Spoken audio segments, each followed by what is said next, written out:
De alguna manera todos lo pensamos en algún momento, la idea de quién es el más importante acá.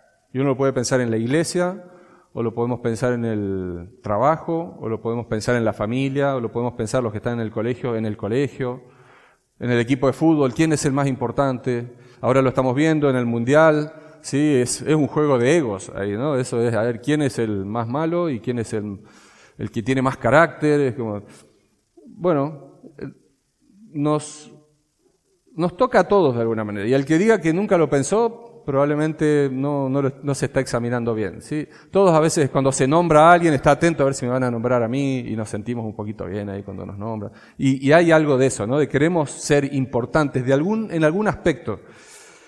Es algo bien humano, no necesariamente es algo piadoso, pero es algo común que afecta tanto a creyentes como, por supuesto, a inconversos, ¿sí? Y es una de las cosas que el Señor toca bien en serio en el pasaje que nos toca hoy, ¿sí? El Señor no se limita a retarnos, sino que hace algo distinto. Confronta a sus discípulos, pero les muestra cuál es el camino y les muestra que hay un camino diferente. Les muestra y nos permite ver que alguien que es Él mismo, nuestro Señor Jesús, lo recorrió primero, ¿sí? Venimos hace varias semanas estudiando estos capítulos 19 y 20 de Mateo, ¿sí? Que narran el recorrido que hace Jesús saliendo ya, cerrando su ministerio en Galilea oficialmente y moviéndose hacia Jerusalén, en lo que es su última subida a Jerusalén. Y se dice subida, subiendo, aquí vamos a verlo, se menciona un par de veces, porque Jerusalén está en alto, geográficamente está como a 750, 800 metros de altura, y gran parte de Judea está bajo el nivel del mar. De hecho, el mar Muerto está como menos 250 metros respecto al mar. Entonces, cuando se habla de Jerusalén, se habla de subir. Bueno, aquí lo que se narra es esa subida, ese camino de ascenso hacia Jerusalén, que probablemente tomó varias semanas o meses incluso. Capítulo 19 y capítulo 20 lo presentan en el libro de Mateo y tenemos mucha enseñanza del Señor Jesús, especialmente dirigida a sus discípulos. Tenemos también algunos milagros, tenemos grandes multitudes que le siguen. Comienza el capítulo hablando de las multitudes, el 19, cierra el 20 hablando de las multitudes, es decir, el Señor no está solo, pero especialmente está acompañado de sus discípulos, a quienes Él está enseñando y con quienes interactúa. También interactúa con otras personas, ¿sí? De repente le traen un niño, de repente se acerca al joven rico, de repente cuenta la parábola de los obreros de la viña, como vimos la semana pasada. Después, la próxima semana probablemente vamos a ver unos ciegos a la salida de Jericó. Bueno, en este camino hay una lógica que está muy presente y que hemos mencionado en varias oportunidades, que tiene que ver con que los primeros, y lo enfatiza el Señor Jesús, los primeros serán postreros y los postreros primeros. Lo dijo después del encuentro con el joven rico y lo volvió a repetir después de presentar la parábola de los obreros de la viña en Mateo 20:16. Ahora, esta lógica hoy va a llegar hasta el fondo, va a llegar hasta la raíz.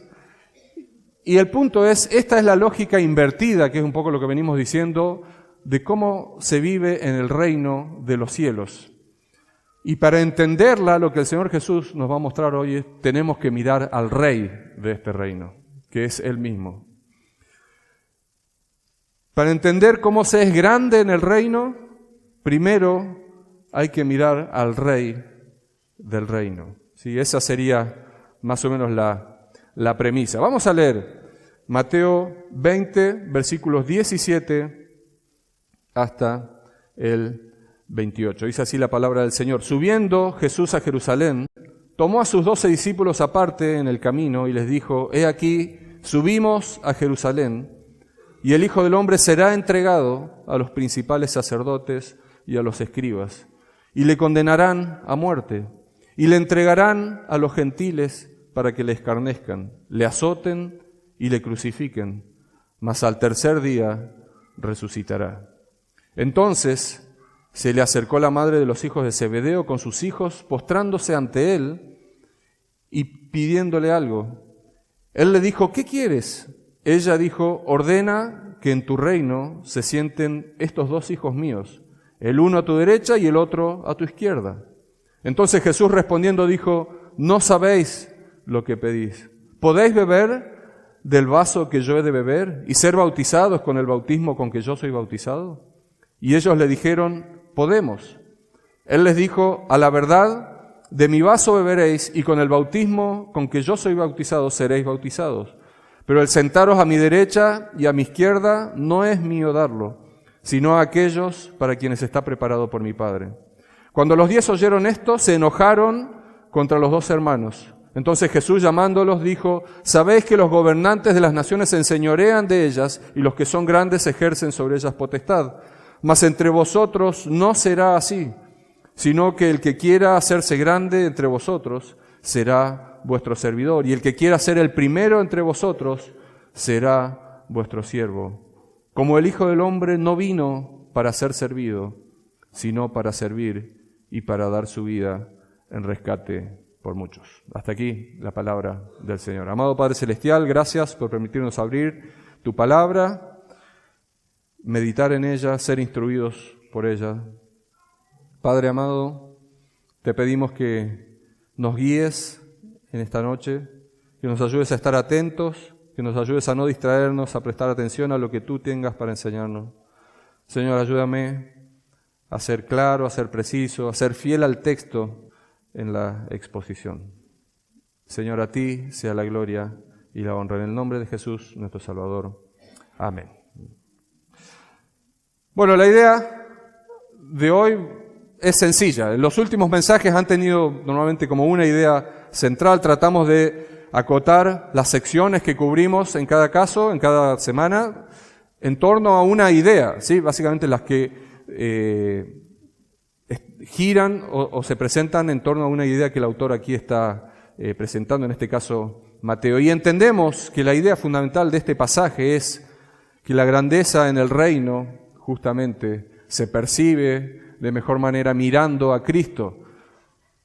Alguien podría decir, la grandeza tiene forma y tiene forma de cruz, la grandeza en el reino. Se sube sirviendo, ¿sí? Y el texto nos muestra aquí en 3 puntos, básicamente, que podemos estudiar. Primero, versículos 17 al 19, el rey que baja. A pesar de que están ascendiendo a Jerusalén, vemos al rey descender.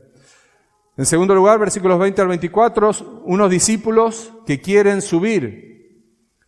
Y en tercer lugar, un rey que nos enseña que en su reino es mejor bajar que proponerse uno mismo para subir. Versículos 25 al 28. Entonces, 3 elementos que giran en torno a la misma idea, como esta especie de lógica invertida que tenemos en el reino de los cielos. En los versículos 17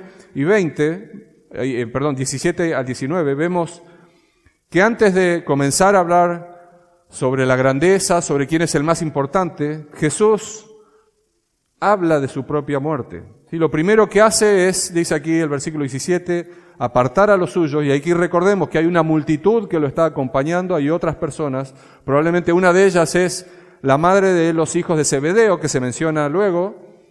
Pero, como decíamos antes, ya el contexto nos muestra, comienza el capítulo 19 hablando de multitudes, cierra el capítulo 20 hablando de multitudes. Entonces hay cosas que Jesús quiere decírselas en privado a los discípulos o que quiere tratarlas con ellos, y dice que los tomó aparte para sí. Y dice, subiendo Jesús a Jerusalén, tomó a sus 12 discípulos aparte en el camino y les habló. Y lo que les va a decir es algo claramente importante, no es algo que necesariamente toda la multitud lo va a entender o lo va a aprovechar. Y este es precisamente el que sigue el anuncio más detallado de los 3 respecto de cuál es su misión fundamental en su primera encarnación, en su primera venida, el Señor Jesús. Es la tercera vez que el Señor Jesús avisa acerca de la misión que Él ha venido a realizar, a llevar a cabo, que tiene que ver con su muerte, su humillación, su muerte y su resurrección. Hemos visto la primera en Mateo 16, 21, vimos la segunda en Mateo 17, 22 al 23, Y en cada una de ellas se van agregando mayores detalles. Y ahora el Señor es casi como que no se guarda nada, da precisos detalles de lo que van a enfrentar en Jerusalén, hacia donde ellos se están dirigiendo. Dice el versículo 18, «He aquí, subimos a Jerusalén y el Hijo del Hombre será entregado a los principales sacerdotes y a los escribas, y le condenarán a muerte, y le entregarán a los gentiles para que le escarnezcan, le azoten y le crucifiquen, mas al tercer día resucitará». Es interesante porque para nosotros es natural leer un pasaje así o una declaración así, porque decimos, y sí, es lo que pasó. Pero Jesús está diciendo esto antes de que pase. A gente que no se lo espera de ninguna manera. No solo no se lo esperan, no quiere que pase eso. O sea, no es una ilusión acá que se genera en los discípulos a partir del gran deseo que ellos tienen de ver a Jesús crucificado. Lo último que quieren ellos es ver a su Señor muerto. Y el Señor Jesús está haciendo claro, es la tercera vez que está mencionando lo que va a pasar y ahora lo hace con lujo de detalles. Dice 3 cosas nuevas aquí, que es la primera vez que son mencionadas. En primer lugar, que quienes lo condenarán serán los líderes judíos. En segundo lugar, el Señor menciona aquí que será entregado por los judíos a los gentiles. Y nosotros entendemos esto, porque sabemos la historia y leemos cada año, ¿sí? Cuando viene Semana Santa, recordamos, y los que miran la película, Jesús, hay varias que han salido, la Pasión de Cristo, etcétera, etcétera, tenemos este detalle, ¿sí? Más o menos, no necesariamente fiel al texto bíblico en todos los detalles, pero tenemos una idea clara de lo que sucedió. Jesús lo está declarando en forma anticipada, y esto es lo que le va a suceder a Él. Y finalmente dice que morirá crucificado. O sea, lo que el Señor está declarando aquí es terrible, es terrible. Y lo de los gentiles aquí no es un detalle menor. Para un judío, entender que su Mesías, el Mesías prometido, el Hijo de David, el tan anhelado y esperado, iba a ser burlado, escarnecido, ¿sí? Como dice aquí, humillado y muerto a manos de los gentiles. Era algo terrible. El Mesías será rechazado por los suyos y encima humillado por paganos, incrédulos. Y hay una referencia aquí clara a la crucifixión. La cruz es mencionada. Detalles precisos. Y la cruz era la ejecución romana reservada para esclavos rebeldes, para delincuentes, la muerte más vergonzosa que existía en ese momento.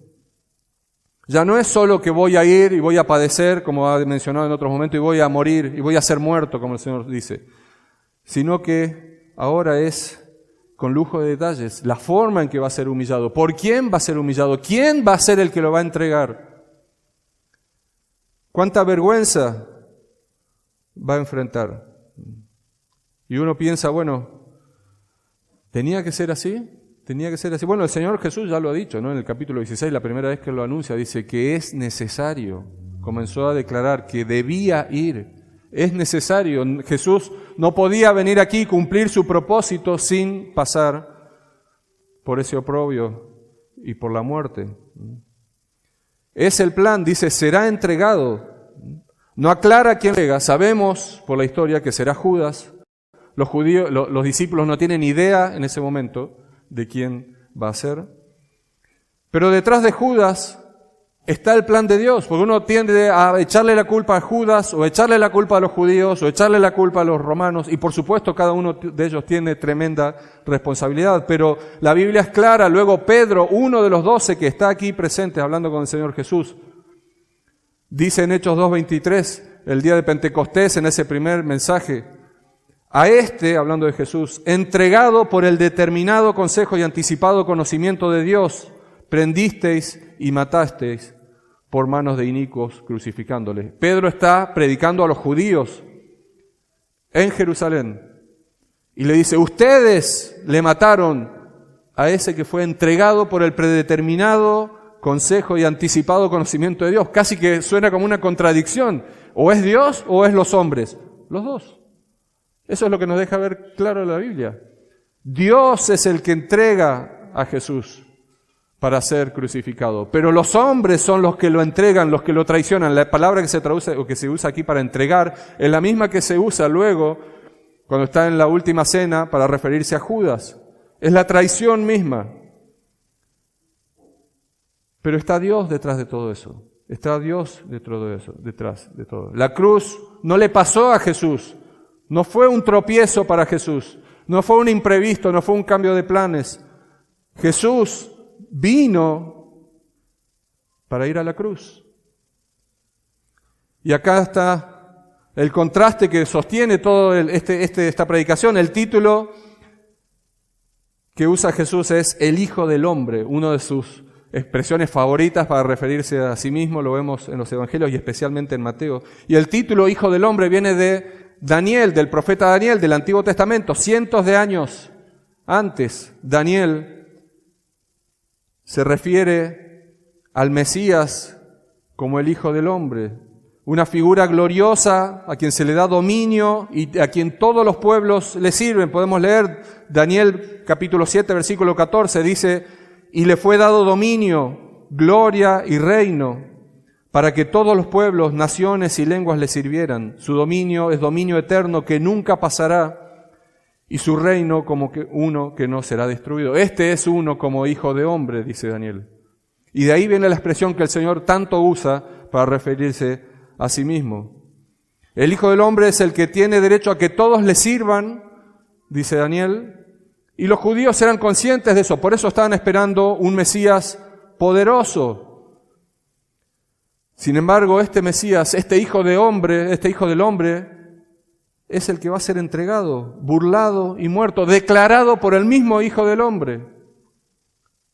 El que merece el trono elige la humillación. Y si ese es el camino del maestro, ese es el camino del discípulo. Y por eso es que esta enseñanza, decimos, es para los discípulos.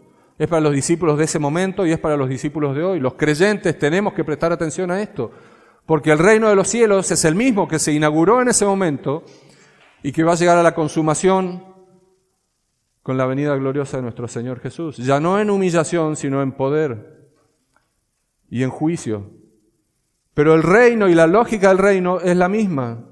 Jesús ya lo ha dicho en Mateo 16, 24, inmediatamente antes de hacer ese primer anuncio. Si alguno quiere venir en pos de mí, si alguno quiere venir en pos de mí, niéguese a sí mismo y tome su cruz y sígame. Mateo 16, 24. Seguir a Cristo no es buscar posiciones de poder, es ir detrás de un rey crucificado. Seguir a Cristo es estar dispuestos a negarnos a nosotros mismos. Y de esto, entonces, está preparado para entender el resto del pasaje, naturalmente. El que no entienda esta lógica va a hacer lo mismo que hicieron los hijos de Zebedeo, que mandan a su mamá para que les pida un lugar de privilegio, uno que esté a la derecha y otro a la izquierda en el trono. Hermanos, es fundamental entender y prestar atención a esto. Ese camino hacia abajo, ese descenso de Cristo no termina en la cruz, sin embargo. Uno diría, bueno, qué deprimente tener un rey así muerto. Bueno, no es deprimente porque el rey no está muerto y el rey está vivo, y eso es lo que cantamos. Él mismo lo dijo en esta misma ocasión. Primero, todo el desastre, todo el descenso, la humillación hasta la muerte y muerte de cruz. Dice, mas al tercer día resucitará. Gloriosa declaración. Si no estuviera esas 5 palabras, sería la declaración más deprimente y triste que los discípulos pudieran haber escuchado. Pero no es así. La muerte no es el final de la historia, es el camino, es la puerta para el trono. Por eso, si vamos a las palabras del apóstol Pablo, en 2 de Tesalonicenses 2, capítulo 2, versículos 11 al 12, anima a los que sufren por Cristo, diciéndole, palabra fiel es esta.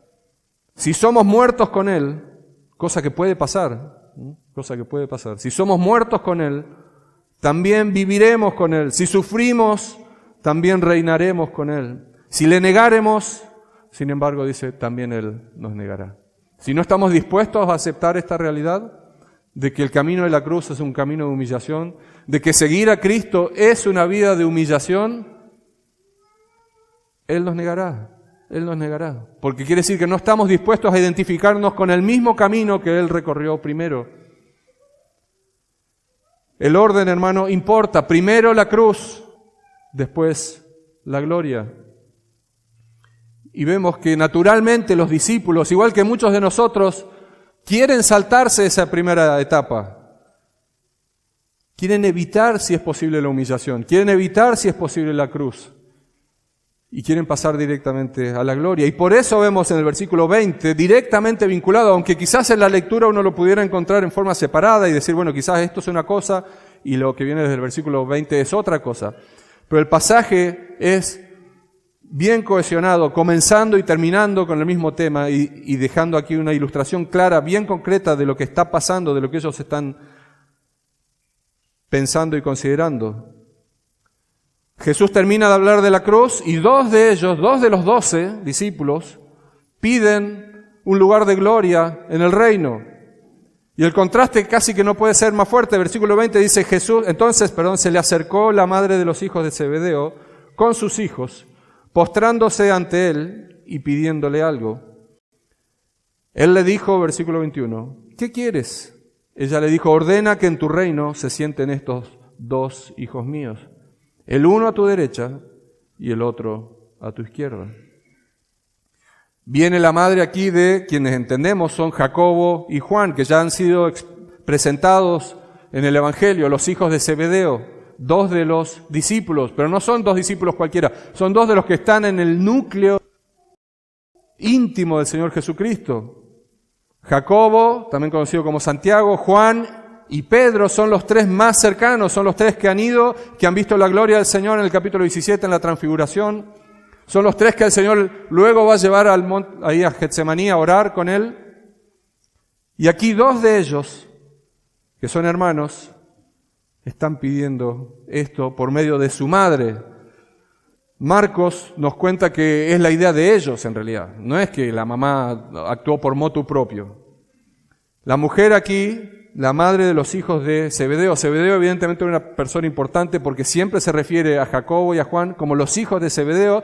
Y aquí entendemos que es Salomé por lo que vemos en otro pasaje, en Mateo 27, 59. Se la refiere aquí como la madre de los hijos de Zebedeo. ¿Sí? Una descripción bastante larga. Pero bueno, no sabemos mucho de Zebedeo tampoco, solo podemos inferir eso. Aquí Salomé es una de las que siguen a Jesús y la vemos hasta el final, Mateo 27, 56, perdón, justo era el pasaje que hace referencia a que Salomé es una de las que siguen a Jesús desde Galilea hasta el final. Es decir, una persona fiel al Señor.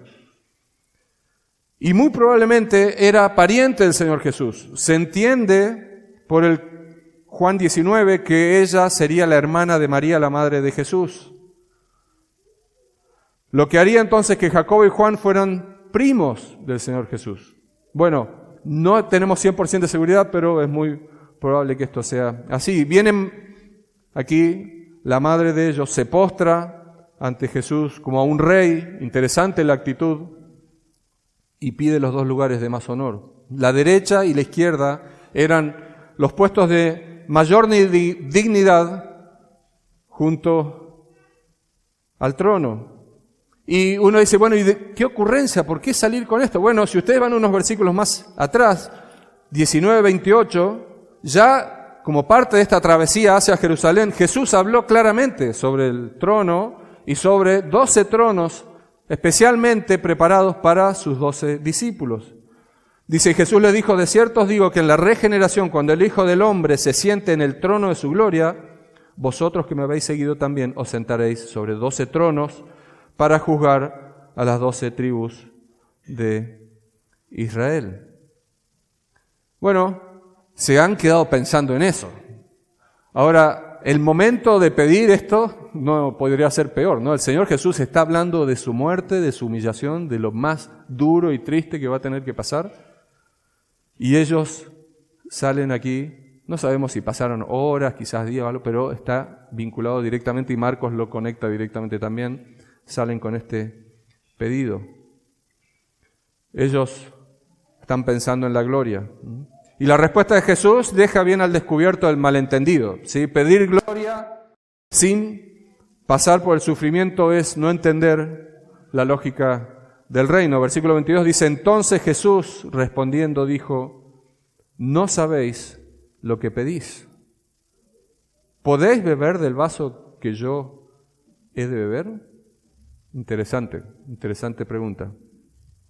Ahora aquí una aclaración que tenemos que hacer, así como las últimas semanas hemos aclarado. Esta sección particular, capítulos 19 y 20, tienen varias introducciones que evidentemente copistas tomaron de Marcos en muchos casos. En este caso, la expresión sobre el bautismo, la frase sobre el bautismo y ser bautizados con el bautismo con que yo soy bautizado, no está en los manuscritos más antiguos. Sí está en el pasaje paralelo de Marcos. Entonces, lo más lógico, como existió durante mucho tiempo y algunos todavía lo sostienen, la idea de que Mateo en realidad se apoya en Marcos. Y la idea entonces aquí es que de repente alguno vio y dice, le faltó esto, y le agrega lo que dice Marcos. No están los manuscritos originales, entendemos que no es lo que dijo Mateo en este caso. Entonces, no es que esté mal, simplemente nos enfocamos en la primera frase. ¿Podés beber del vaso que yo he de beber? Bueno, aquí nos quedamos entonces con la copa. ¿Qué es esta idea de la copa? ¿Qué es esto del vaso? ¿Qué es esto de la copa que el Señor Jesús va a beber?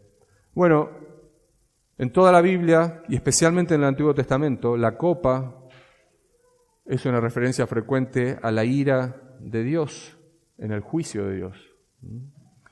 Y algunos pasajes solo para ilustrar esto. Salmo 75:8, porque el cáliz, ahí está, ¿sí? La copa, el cáliz está en las manos de Jehová, y el vino está fermentado, lleno de mistura, y él derrama del mismo. Hasta el fondo lo apurarán y lo beberán todos los impíos de la tierra. Los profetas una y otra vez hacen mención al cáliz y a la copa, ¿sí? Por ejemplo, Isaías 51:17 dice, despierta, despierta, levántate, oh Jerusalén, que bebiste de la mano de Jehová el cáliz de su ira, porque el cáliz de aturdimiento bebiste hasta los sedimentos. Interesante, es decir, no estamos hablando de una copa agradable, de algo deseable para una persona normal que esté en sus cabales. Y esta es la misma copa que en Getsemaní va a llevar al Señor Jesús a postrarse y orar, si es posible, pase de mí esta copa, en Mateo 26. Y acá está entonces un punto decisivo. Esa copa de ira es la copa que está preparada para los impíos, eso lo deja claro el Antiguo Testamento. Todos los impíos van a beber y van a ser saciados de esa copa. Sin embargo, aquí es Jesús el que la bebe. Esa copa que el pasaje no lo dice explícitamente, pero entendemos a la luz del resto de la Escritura, esa copa que estaba preparada para nosotros, que hemos nacido en pecado, que somos enemigos de Dios desde el momento mismo de nuestra concepción, y que por tanto somos merecedores de la ira, es bebida por nuestro Señor Jesús. Y Jesús aquí les está diciendo, ¿se dan cuenta entonces de lo que hay en el camino a esa gloria que piden?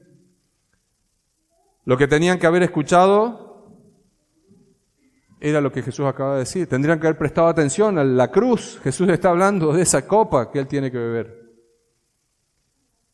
más que de la corona.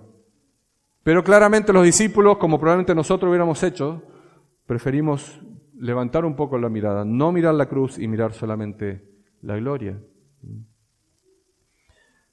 Bueno, la respuesta de Jesús, entonces, separa aquí lo que lo que ellos confundían. Su copa no es la copa nuestra, definitivamente. La copa, como hemos mencionado, es la copa de ira que el Señor Jesús, y solo el Señor Jesús, puede tomar en nuestro lugar. Y por supuesto es la copa de ira que también tomarán aquellos que no reconocen al Señor Jesús, aquellos que no están dispuestos a rendir sus vidas, a humillarse delante de Él. Lo declara la Biblia, es la copa preparada para los impíos, dice la palabra. Pero para los creyentes no es la copa que nosotros tenemos que pasar, precisamente porque el Señor Jesús la tomó en nuestro lugar. Sin embargo, Él dice, pueden beber, volviendo al pasaje aquí de Mateo 20, pueden beber de mi copa, y ellos responden, podemos. Sí, entendemos que son Jacobo y Juan, ¿no? Los dos que se acercan al Señor con este pedido. Y ahí Jesús agrega, a la verdad de mi vaso beberéis. A la verdad de mi vaso beberéis. Pero entonces me dicen, pero ¿no decíamos que solo Jesús tomaba esa copa? Bueno, se entiende aquí que lo que el Señor Jesús está diciendo. Hay ciertos elementos de esa copa, ciertos elementos de esa humillación que ustedes también tienen que pasar. No es para expiación de sus pecados, eso solo lo voy a hacer yo. No es una muerte sustitutiva, eso solo lo voy a hacer yo. Pero hay ciertos elementos del reino, de la lógica del reino, por los cuales ustedes van a tener que pasar. La diferencia es enorme, parece similar, pero la diferencia es enorme. Hermanos, aun si nosotros podemos morir crucificados, no se compara de ninguna manera con la humillación de Cristo, con lo que significó cargar con el pecado de muchos, como Él mismo lo va a declarar en esa cruz. Él bebe en nuestro lugar la ira que merecíamos. Lo nuestro y lo de esos dos discípulos aquí es identificarse con esa actitud. ¿Sufrieron ellos? Bueno, el testimonio del Nuevo Testamento es que sí. Sí, a Jacobo, Hechos 12:2, nos muestra que fue el primero de los apóstoles en ser muerto. El primero de los 12 en ser martirizado fue Jacobo. Herodes, ahí dice, mató a espada a Jacobo, hermano de Juan. O sea, es literal. ¿Pueden beber la copa? Pueden, dice. Y el Señor dice, y ciertamente van a beberla. Juan, luego lo vemos desterrado en Patmos, solo, en prisión. No murió necesariamente martirizado, pero padeció por causa del Evangelio, por causa de la fe. Ahora, los lugares de honor, dice el Señor, no los reparte el Señor, ni siquiera Él, sino que el Padre los tiene preparados. Agrega entonces el versículo 23. El 22 dice, ciertamente van a beber de mi copa. Pero el sentaros a mi derecha y a mi izquierda no es mío darlo, sino a aquellos para quienes está preparado por mi Padre. Y aquí hay dos cosas importantes a destacar. En primer lugar, no está hablando de la entrada al reino, está hablando a creyentes, está hablando a sus discípulos. Ellos ya son parte del reino. El Señor ya les ha prometido a ellos los 12 tronos, pero dice, ¿quién se va a sentar a la derecha? ¿Quién se va a sentar a la izquierda? Eso lo determina el Padre. Eso lo determina el Padre. Estamos hablando de posiciones dentro del reino, algo que escapa a nuestro entendimiento y a nuestra lógica de alguna manera, pero que el Señor nos deja ver que es así. Va a haber lugares de privilegio o de honra o de gloria. Es la gloria de Dios por sobre todas las cosas, pero va a haber lugares preponderantes, podríamos decir. No quiero poner palabras en la Biblia que no están, pero sí lugares preponderantes como tronos. Estamos hablando de personas que van a estar juzgando o gobernando sobre otros en el reino, y esto habla de una lógica muy natural de cómo se maneja un reino. El reino de los cielos, cuando sea consumado, cuando el Señor venga y esté sentado en su trono, va a ser un reino donde va a regir un gobierno, va a haber que garantizar el orden, y parte de esos roles lo van a asumir sus discípulos. No van a ser los únicos, por supuesto. Pero el punto es que esos lugares son asignados por el Padre, en su soberanía. Al mismo tiempo, esto no choca con nuestra responsabilidad de servir. El mismo Señor Jesús lo va a decir unos versículos después. nuestra responsabilidad de servir, de ser servidores, de servir a los demás. Es decir, hay trabajo por hacer, pero Él se toma la atribución, Dios Padre, de decir quién va en cada lugar en su reino. Seguimos, versículo 24, tenemos toda esta conversación de Jesús con la madre de los hijos de Zebedeo, con los hijos de Zebedeo, y mientras tanto los otros, decimos, ¿qué pasa? ¿Son ellos los únicos que tienen este problema de ambición personal? Bueno, versículo 24 dice, cuando los 10 oyeron esto, se enojaron contra los 2 hermanos. Y uno dirá, bueno, se indignaron, una indignación santa, piadosa, porque dicen, ¿cómo puede ser que le preguntan esto al Señor Jesús? No, se enojaron evidentemente porque ellos también. Si es por eso, habrán dicho, bueno, si es por eso yo le preguntaba antes. Más de uno quizás tenía ganas de pedirle, pero se había callado por respeto. Pero todos probablemente tenían ganas de preguntar o de ocupar un lugar así. Lo vemos luego, en la última cena, están discutiendo sobre el mismo tema. O sea, es impresionante. Eso que está en el corazón de ellos y que está probablemente en nuestro corazón también, es muy evidente y el Señor está confrontándoles. ¿Sí? Ahora este afán de ser el primero es algo que está aquí mencionado y no es el único pasaje. Este afán de ser preponderante, este afán de recibir la atención, es un riesgo por el cual los creyentes tenemos que estar atentos. Y el mismo Juan, interesante, cómo él aprende la lección después. Y termina siendo uno de los apóstoles más amorosos y tiernos, ¿sí? Según los escritos que podemos inferir de él.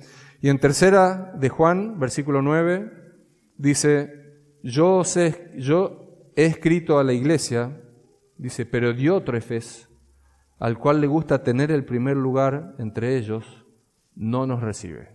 Interesante. O sea, años después, ¿sí? Juan está escribiendo ya sobre el fin del primer siglo. El Señor Jesús hizo estas declaraciones probablemente en el año 30, más o menos. Es decir, han pasado 60 años quizás. Y Juan está marcando aquí un punto. Estas cosas siguen pasando en la iglesia.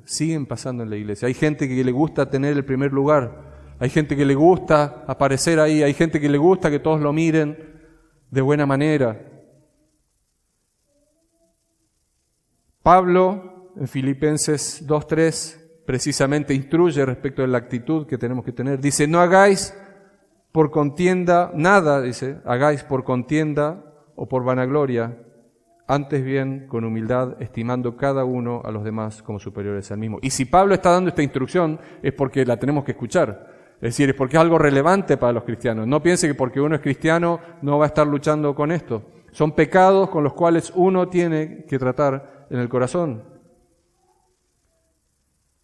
Entonces la pregunta aquí uno podría, usando un poco la terminología del pasaje, ¿sirvo para servir o sirvo para que me vean sirviendo? Y pasa muchas veces, ¿no? Pasa muchas veces que hay anécdotas, ¿no? Bueno, cada uno puede pensar, pero ¿cuántas veces estamos más atentos por lo que dirán los demás, ¿no? Lo que dirán los demás. Y es importante lo que dirán los demás, es importante, pero el punto es si estoy apoyándome, usando eso para levantar mi estima personal, no es lo que la Biblia nos enseña, hermano, y no es la gloria eso, no es la gloria. El que busca eso, Jesús lo dice a los fariseos, los que oran en público para que los escuchen, los que hacen ayuno en público para que vean cuán piadosos son, Jesús le dice, ¿buscan eso? ¿Lo hacen en público? ¿Lo hacen en las plazas? Le dice, ahí tienen entonces, tienen lo que buscan. Y eso es todo lo que tienen. Tremendo, tremendo. El Señor Jesús una y otra vez confronta a los fariseos con esa hipocresía y con el afán de mostrarse preponderante, importante. Y les dice, ¿ustedes buscan mostrarse así? Bueno, ahí lo tienen, la gente los va a considerar importantes, pero eso es todo lo que van a obtener. Dios no los va a considerar importantes. Lo importante es que dice Dios, hermano. Bueno, al final del día la salida no es esconder aquí la ambición, es algo que que está y es algo con lo cual tenemos que luchar, es sujetarla, someterla, ponerla debajo de la mano de Dios.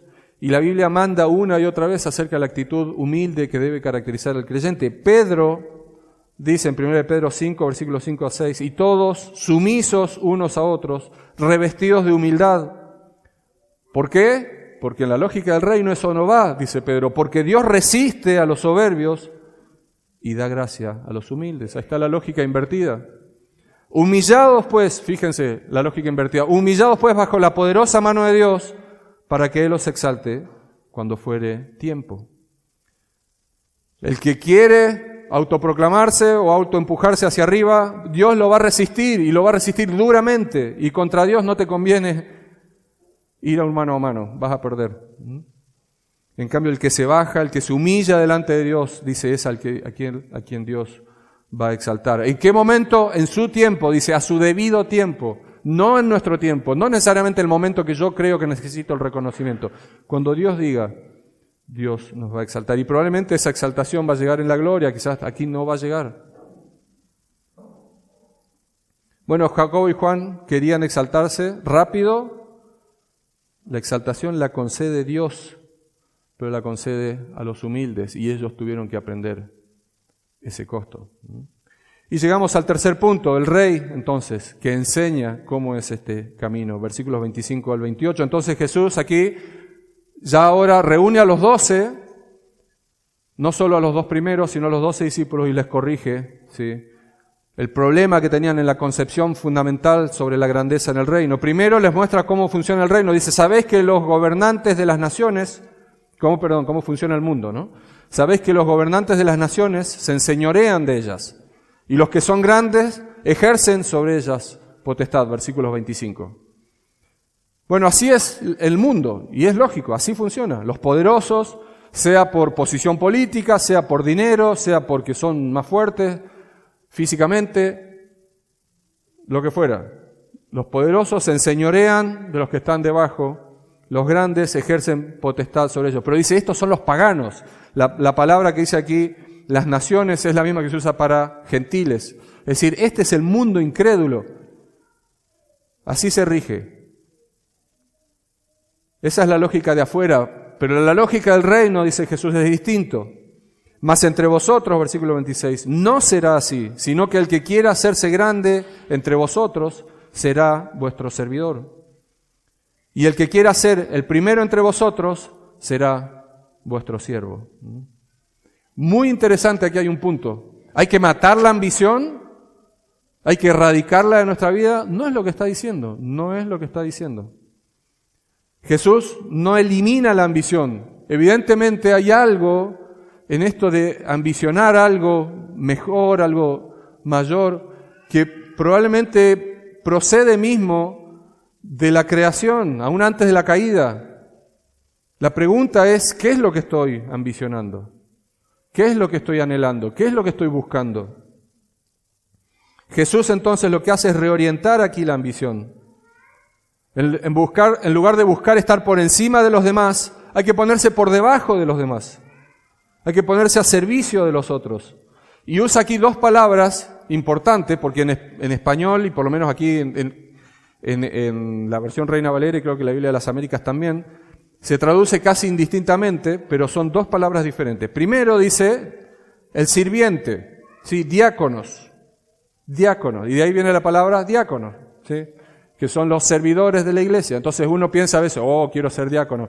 Bueno, ¿qué es ser diácono? Servidor, sí, servidor. Sirviente, el que sirve la mesa, el que prepara, pone la mesa, levanta, pone los platos, limpia, ese es el diácono. Literalmente a eso se refería, el que trabaja para otros.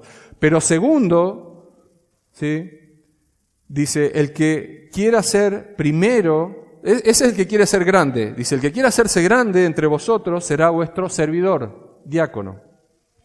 Versículo 27, y el que quiera ser el primero entre vosotros será vuestro siervo. Y parece que dice lo mismo, servidor, siervo, sirviente, uno podría decir. Bueno, en el original es otra palabra, no es diáconos, es doulos, que es la palabra que literalmente significa esclavo. Y de hecho ya hay algunas versiones nuevas que están traduciendo esta palabra como esclavo, porque se ha llegado a la conclusión que muchas de las traducciones que tenemos de los traductores, como la esclavitud tenía una connotación tan mala, llegó a tener una connotación tan mala, diferente a la que muchas veces tenía en el contexto del Nuevo Testamento, o aún en la Antigüedad, en el Antiguo Testamento, que por ahí los copistas y los traductores preferían evitar el uso de la palabra esclavo y usan la palabra sirviente o siervo. Pero lo que dice el original, lo que dice Mateo lo que dice Jesús, ¿no? Es esclavo, esclavo. Y fíjense que entonces son dos conceptos que van de menos a más. El que quiere ser mayor tiene que servir, pero el que quiera ser el primero tiene que ser esclavo. ¿Y qué es un esclavo? ¿Y qué era un esclavo? Una persona que básicamente perdía su identidad, de alguna manera. Pasaba a ser una propiedad de su dueño. Y hacía y se dedicaba y vivía para lo que el dueño pedía. Y es interesante, y usted dirá, bueno, ¿esto es lo que nos está pidiendo el Señor? ¿Esto es lo que tenemos que hacer? ¿Ser esclavos? ¿Ser esclavos? ¿De quién? Del Rey. Del Rey de Reyes y Señor de Señores. El mejor Señor, el mejor amo que podamos imaginar, que jamás ha existido. De ese tenemos que ser esclavos. Y ese es el punto que está haciendo el Señor Jesús. Mientras más alto queremos llegar, más nos tenemos que humillar. Esa es la idea, más nos tenemos que humillar. Y ahí llegamos entonces, versículo 28, y terminamos con el pasaje. El fundamento de todo, lo que al final sostiene toda la idea aquí que estamos desarrollando en el sermón. Dice, como el Hijo, ¿cómo nos tenemos que humillar? Como el Hijo del Hombre no vino para ser servido, sino para servir y para dar su vida en rescate por muchos. Y ese cómo ahí es la palabra clave. Jesús no está solamente mandando a los discípulos lo que tienen que hacer, sino que Él mismo se está poniendo como ejemplo y como fundamento absoluto de esa verdad que gobierna el reino de los cielos. Y el ejemplo aquí lo resume el mismo apóstol Pablo en el mismo pasaje que leímos recién de Filipenses 2. Filipenses 2, recién leímos el versículo 3, ahora si vamos al versículo 5 hasta el 8, dice Pablo, haya pues. Recuerden que Pablo viene hablando de que tenemos que humillarnos, tenemos que considerar a los demás como superiores a nosotros mismos. Versículo 3 lo leímos. Y ahora dice en el versículo 5, haya pues en vosotros este sentir que hubo también en Cristo Jesús, el cual, siendo en forma de Dios, no estimó el ser igual a Dios como cosa a que aferrarse, sino que se despojó a sí mismo, tomando forma de siervo, hecho semejante a los hombres, y estando en la condición de hombre, se humilló a sí mismo, haciéndose obediente hasta la muerte y muerte de cruz.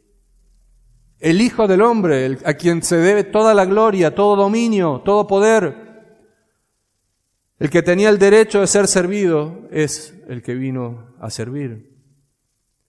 Y esa es la base. Su muerte no es solo un modelo, su muerte es el precio que Él pagó para que nosotros hoy podamos seguir su ejemplo. No en una muerte expiatoria, sino su ejemplo de humillación para ser exaltado a su tiempo. Y eso es lo que dice Filipenses. Filipenses dice que, los versículos que siguen, dice, mas Dios a lo sumo lo exaltó. Y le dio un nombre que es sobre todo nombre, para que en el nombre de Jesús toda rodilla se doble. Eso es lo que dice Filipenses. Es decir, primero la humillación y al tiempo debido la gloria. Y aquí una palabra importante, dice, vino el Hijo del Hombre, no vino para ser servido, sino para servir y para dar su vida en rescate por muchos. Hermanos, aquí llegamos al corazón del Evangelio. Cuando dice dar su vida en rescate, usa una palabra muy concreta. El rescate era el precio que se pagaba para liberar a un esclavo o a un cautivo, para redimir la vida que estaba perdida. Y ese por muchos, quiere decir en lugar de muchos, en sustitución de muchos.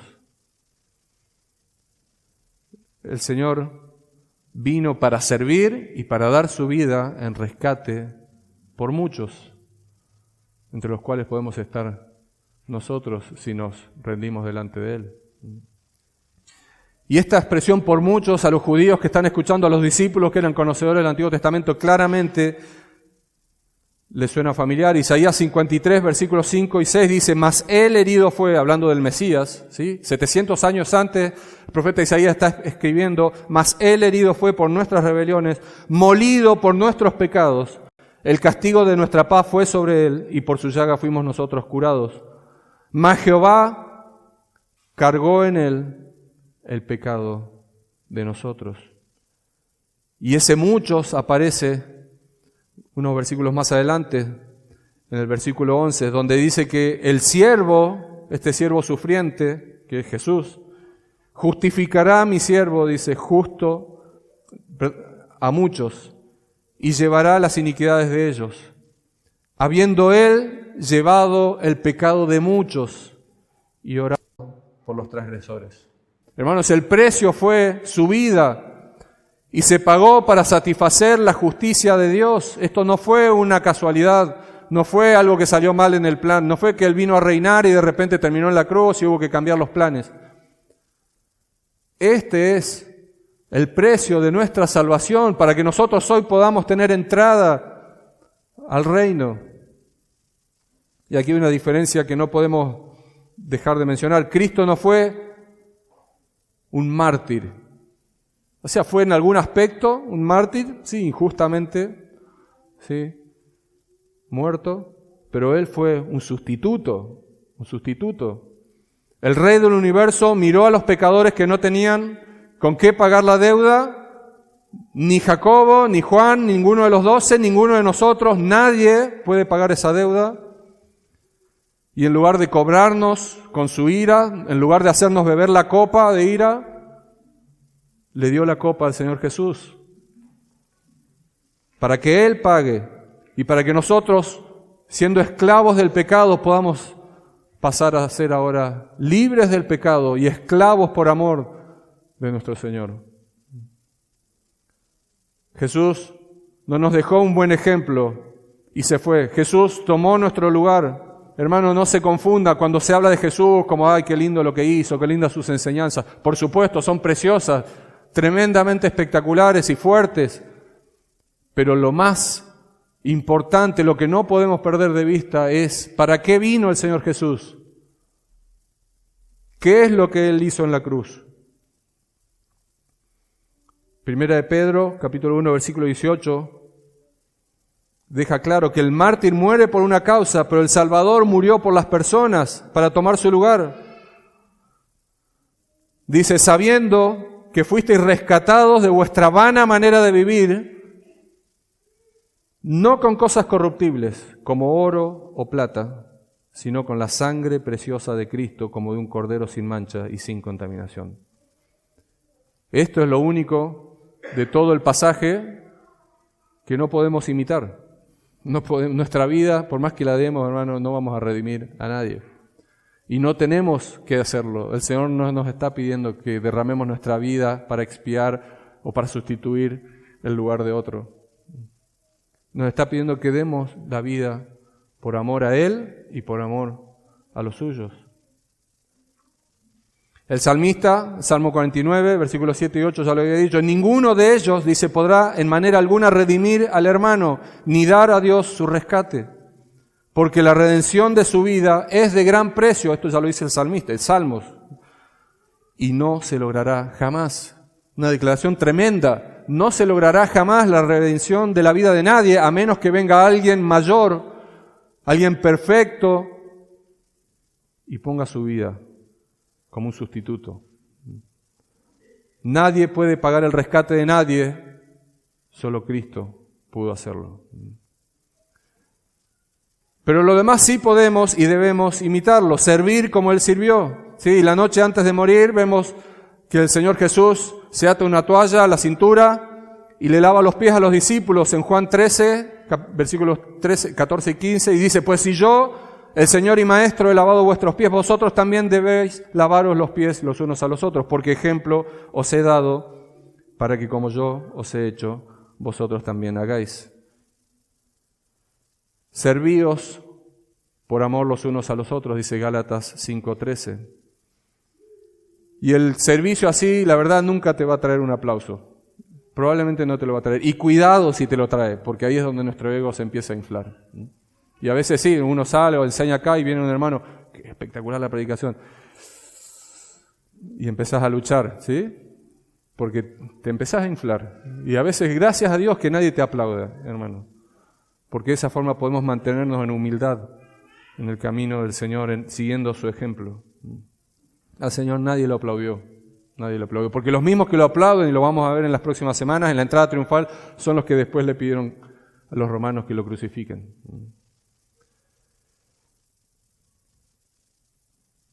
Hermanos, esto deja ver que está conectado directamente con lo que vimos, ¿no? en la parábola de la semana pasada. Todo es gracia al final. No servimos para que Dios nos deba algo. No estamos haciendo negocios con el Señor. Nos debemos a Él. Él nos compró. Somos esclavos. Lo único que tenemos que hacer es obedecer.